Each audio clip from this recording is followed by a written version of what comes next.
खेतीपाती गर्नुपर्थ्यो। त्यही भएर अब अहिलेको मान्छेको धेरै सोखिन्छ जिन्दगी। मोबाइल हामीले देखेनौँ, रेडियो देखेनौँ, टिभी देखेनौँ, टर्च भन्ने देखेनौँ, चप्पल लान पाएनौँ। हामीले खाली गोडा हिँडेर चाहिँ दिन काट्यौँ होइन।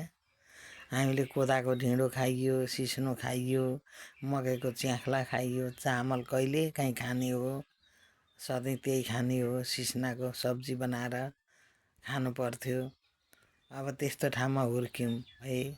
अब धान कोदो मकै हुने ठाउँ बाघभालु नामै त के भन्थ्यो भने सैपु साब्रा दुरा गाउँ एकाङ काँस्थली मकै खाने ठाउँ रे के। त्यहाँ धान फल्दैन थियो एकाङ काँस्थलीमा।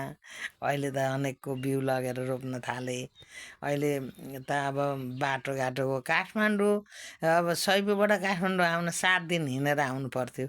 7 दिन हिँडेर आएर काठमाडौँबाट यसो त्यो लुगासुगा अनि त्यो यसो जिराहरू अनि पालिसदार चुरा त्यहीँ बन्थ्यो क्यारे। त्यतिखेर अलिअलि सम्झिन्छु लिएर गएर अनि गाउँमा बेच्न पसल थियो हाम्रो घर त्यतिखेर अलिअलि थाहा पाउँदाखेरि। भने त्यस्तो त्यस्तो चलन थियो अहिले होइन। अब अहिले घरैमा आइपुग्छ काउली खान्छौ कि कोपी खान्छौ कि चामल किन्छौ कि सुन किन्छौ कि चाँदी किन्छौ कि लुगा फाटो कस्तो के खानुपर्छ घरमा आउँछ पैसो हातमा पैसो चाहियो। उतिखेर पैसो पाइँदैन थियो झन्।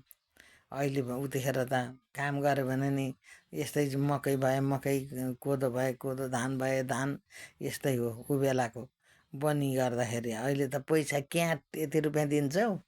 अहिलेका खेतालालाई ज्वाइँलाई बरु मान्नु पर्दैन, आफ्नो छोरो जस्तो हो ज्वाइँ। तर खेतालालाई ज्वाइँसरी मान्नुपर्छ, नभए काम गर्दैनन्। अनि बारीमा उभियो कि 1200 रुपियाँ ठङ्रङ्ग, घन्टाको 200 गरेर यसो यता कनायो यसो गर्ने हिसाबले 1 घन्टा जान्छ अनि 200 खत्रक्क।